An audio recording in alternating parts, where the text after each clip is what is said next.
listen, for the last 10 years plus, I served as part of NETAC, Northeast Texas Air Quality Group, which we were fighting the federal government over non-attainment of ozone layers in our region. And I can tell you that a lot of progress has been made as far as us bringing our ozone levels down to a level to where, non-attainment from a federal government perspective, and I know Mr.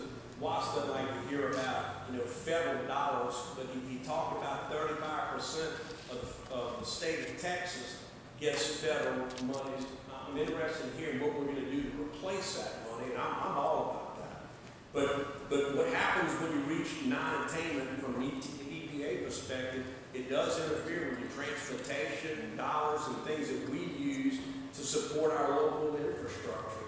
But what's happening with that overreach today, and with they're trying to force down our throats with no scientific proof at all that the levels of ozone that they're trying to bring us to, or emissions they're trying to bring us to, is not supported by scientific data.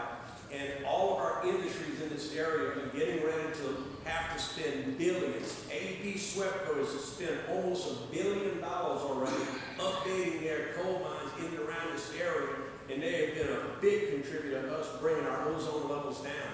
Now they're being asked to jump to a whole new standard, ladies and gentlemen, and that is another example of how we have to stop the overreach of the federal government, and we have to protect ourselves. It's going to take strong legislation in Austin to do that.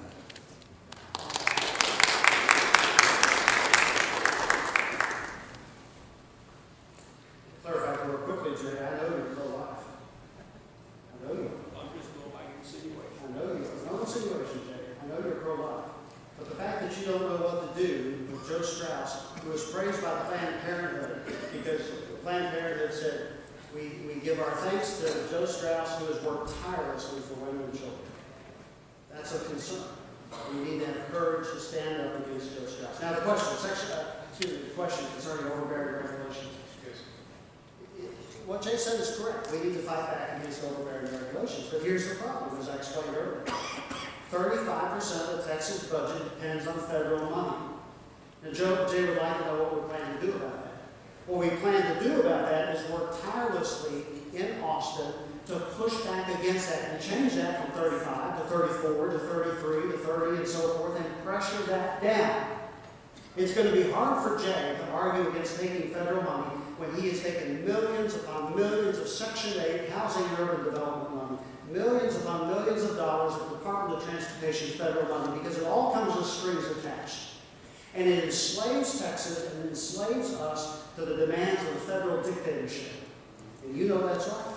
That money comes with strings attached. We ought not to have been doing it here in Longview, but we have. In Austin, we must not. We must work against that and push back against that.